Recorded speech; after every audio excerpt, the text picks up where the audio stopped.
Itinakda na ni Coach Tim Cone ang pagsasama-sama ng Gilas Pilipinas, pero ayon sa kanya, late nang darating si Carl Tamayo. Pareho namang nakalista sa Gilas Pilipinas si Ange Kwame at Justin Brownlee bilang naturalized player. Itinakda naman ni Coach Tim Cone ang tila isang kondisyon para makabalik si Jamie Malonzo sa Gilas Pilipinas. Tutukan po natin ang lahat ng yan. Pero bago yan, pakisubscribe, like, and share na lang muna para pareho tayong updated. Matapos ang bakbakan sa PBA Finals, nakatakda naman magsama-sama ang grupo ng Gilas Pilipinas sa lalong madaling panahon para sa nalalapit na second window ng FIBA Asia Cup Qualifiers.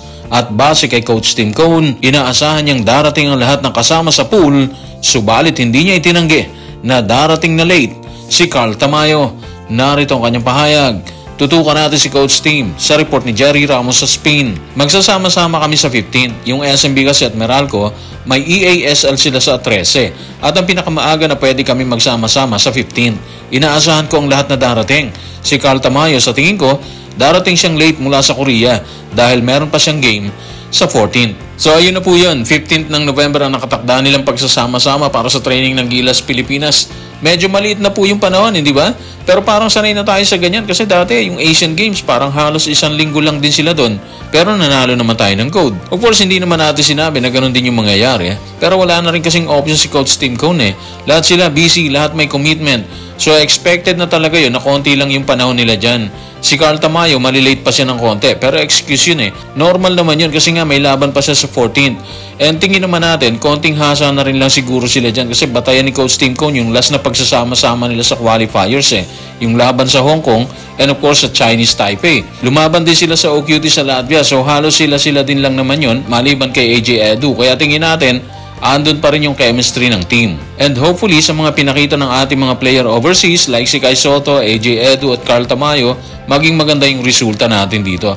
Alam natin mabigat ang laban sa New Zealand pero sabi nga nila walang imposible yan kung pagtatrabahuhan yung isang layunin. Kung late na darating si Carl Tamayo para sa nakasket na pagtitipon ng Gilas Pilipinas, ibinulgar naman ng Spain na dalawang nakalista sa roster ng Gilas bilang naturalized player.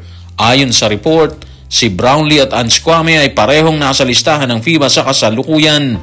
Tanong, ilan ba talagang allowed ng FIBA sa nasabing kategorya? Tutukan natin ang report ni Jerry Ramos sa Spain. Sa ilalim ng panuntunan ng FIBA, ang Gilas Pilipinas ay kailangan pumili sa pagitan ni Brownlee at Kwame kung aling naturalized player ang lalaro sa bawat isa sa dalawang laro sa kasalukuyang window.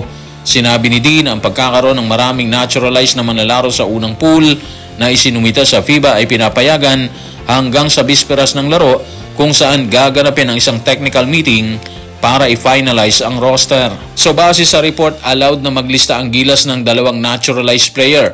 Pero hindi allowed na dalawa sila sa roster sa aktual na bakbakan.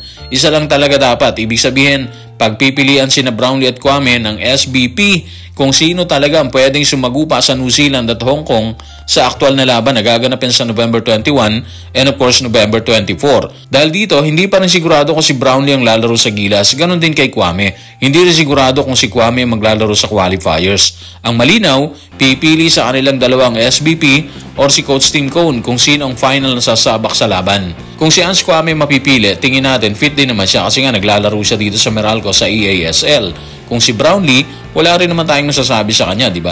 Pwede rin naman siya. At wala rin tayo sa position para mag-question sa kanilang dalawa, di ba? So lahat ng yan, depende sa coaching staff at pamunuan ng SBP.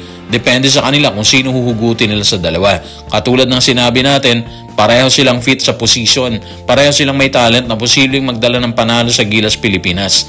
So good luck na lang siguro sa coaching staff and of course sa pamunuan ng SBP. Kung medyo mabigat ang magiging pagpili ng coaching staff at pamunuan ng SBP sa naturalized player na posibleng isa lang sa laban sa qualifiers, natanong naman ng media si Coach Tim Cone tungkol sa estado ni Jamie Malonzo sa kupunan.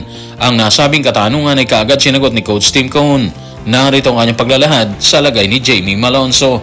Tutukan natin si Coach Tim sa report ni John Ballesteros ng One Sports. Hindi siya maglalaro para sa Gilas hanggat hindi siya nakababalik sa Ginebra at maglaro muna sa Ginebra.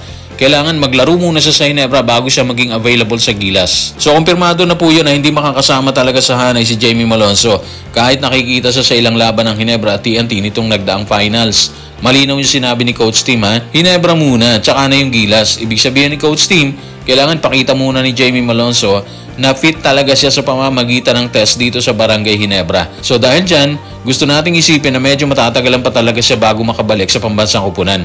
Wala pa rin kasing linaw kung makakasama na siya ng Ginebra sa Commissioner's Cup eh. Kung hindi siya makasama sa susunod na conference, sigurado na yan na magtatagal talaga siya bago makabalik dito sa Gilas, Pilipinas. Buti na lang maraming pamali at hindi nagkukulang ang players sa Gilas. Especially ngayon, bumalik si AJ Edu and of course si Kai Soto. Kaya parang sa tingin natin, hindi ganun katindi yung pag-aalala ni Coach Tim Cone sa kasalukuyang roster ng team. So guys, maraming salamat.